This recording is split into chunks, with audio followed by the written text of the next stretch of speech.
আসসালামু আলাইকুম। কেমন আছেন সবাই? আজকের ভিডিওতে এমন একটি বিষয় নিয়ে কথা বলবো যে যেই ভুলটা আসলে আমরা অনিচ্ছাকৃতভাবে করলেও এই ভুলটা নিয়মিতই করি এবং এই ভুলটার জন্য আমাদের খেসারত দেয়া লাগে। সেটা হচ্ছে ক্লায়েন্ট আউটরিচের ক্ষেত্রে আমরা মনে করি যে যত বেশি আউটরিচ করব তত বেশি আমরা ক্লায়েন্ট পাবো, খুব দ্রুতই ক্লায়েন্ট পাবো। কিন্তু সেই ক্লায়েন্টগুলোদের আমাদের পরবর্তীতে আর ফলো আপ করা হয় না। হ্যাঁ, বা অনেক ক্ষেত্রে রিপ্লাই করলে ক্লায়েন্ট রিপ্লাই করলো, আমি নতুন করে আউটরিচ করতেছি, তো ক্লায়েন্টের রিপ্লাই মেসেজটা পিছনে পড়ে গেল, আউটরিচ মেসেজগুলি সামনে উপরে থাকলো নতুন যেগুলো করলাম।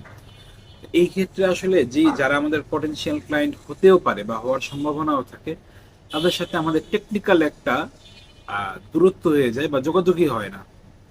তো সেই জায়গাটায় আসলে আমি বলতে চাই যে আমরা যদি প্রতিদিন অনেক বেশি ক্লায়েন্ট আউটরিচ না করে একটা লিমিটেড আউটরিচ করি এবং এই যাদেরকে আমরা আউটরিচ করি তাদেরকে প্রপার ফলো আপটা করি। হ্যাঁ, এখানে ফলো আপটা হচ্ছে খুবই গুরুত্বপূর্ণ একটা বিষয়।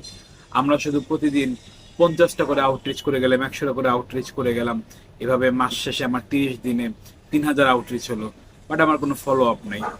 সেই ক্ষেত্রে আমার মনে হয় না যে এই আউটরিচগুলো আমাদের জন্য খুব বেশি লাভ আনতে পারে।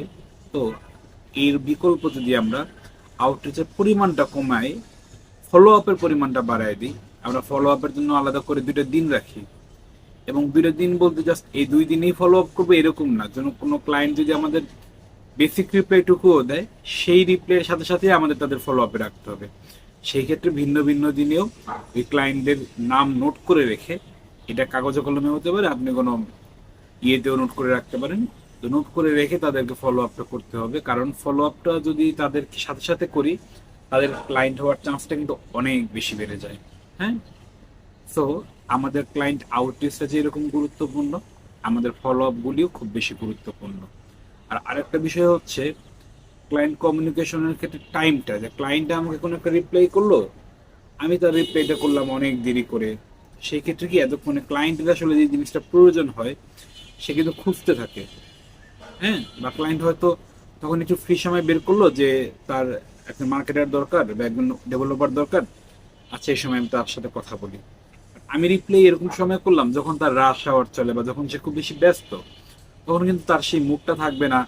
বা তখন তার সাথে আমি কথা বলে ধরেন কাজের কথা আগালো, আমি যেরকম বাজেট দিব বা যেরকম বাজেটের কাজটা নিতে চাইবো, তখন আসলে তাকে এই এক্সপ্লেনটা করলে এক্সপ্লেনেশনটা তিনি কতখানি বুঝবেন, এগুলো কিছু আসলে শঙ্কার জায়গা, দ্বিধার জায়গা রয়েই যায়। তো সেই জায়গা থেকে ক্লায়েন্ট যখন আমাকে রিপ্লাই করবে, সেই রিপ্লাইয়ের পর যত দ্রুত আমি ক্লায়েন্টকে আবার তার রিপ্লাই করতে পারবো, আমার মনে হয় আমার পটেনশিয়াল ক্লায়েন্ট হওয়ার সম্ভাবনাটা ততই বাড়বে।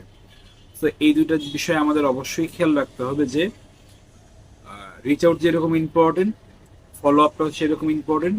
আর ক্লায়েন্ট যখন আমাকে কোনো রিপ্লাই করবে, যত দ্রুত সম্ভব ক্লায়েন্টকে রিপ্লাই করে কানেক্টেড রাখা যায়, এঙ্গেজ করে রাখা যায়। হ্যাঁ, এন্ড নাম্বার 3 হচ্ছে ক্লায়েন্টকে আমি কি কি করতে পারি এইটা না বলে, ক্লায়েন্টের সমস্যাটা আমি কিভাবে সমাধান করব, ক্লায়েন্ট যা চায় তার উপর বেস করে আমি কি কি সার্ভিস দিতে পারবো সেটা বোঝানোটা খুব বেশি ইম্পর্টেন্ট। আমি অনেক কিছু করতে পারি, আমার পোর্টফোলিওতে এটা আছে সেটা আছে, এগুলি আসলে ভাই ক্লায়েন্ট থোড়াই কেয়ার করে।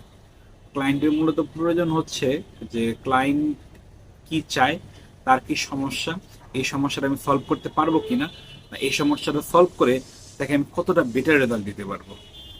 হ্যাঁ, যদি এইটা ক্লায়েন্টকে আমি বুঝাই ফেলতে পারি, ব্যাস জমে ক্ষীর।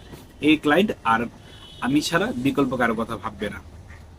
তো এই বেসিক পয়েন্টগুলি যদি আমরা খেয়াল করি, আর বেখেয়ালে এগুলি ভুলে না যাই, আমার মনে হয় ক্লায়েন্ট পাওয়া খুব বেশি কঠিন কিছু না। ঠিক আছে, এগুলি খুবই বেসিক কাজ, বাট আমরা এই বেসিক কাজগুলোর ক্ষেত্রেই সবচাইতে বেশি ভুল করি।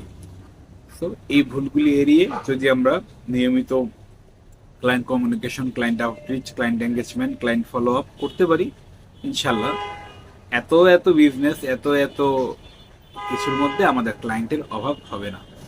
ধন্যবাদ সবাইকে। যে কোনো প্রশ্ন করতে কমেন্টসে প্রশ্ন করুন, ইনশাল্লাহ কথা হবে। আসসালামু আলাইকুম ওয়া রাহমাতুল্লাহি ওয়া বারাকাতুহু।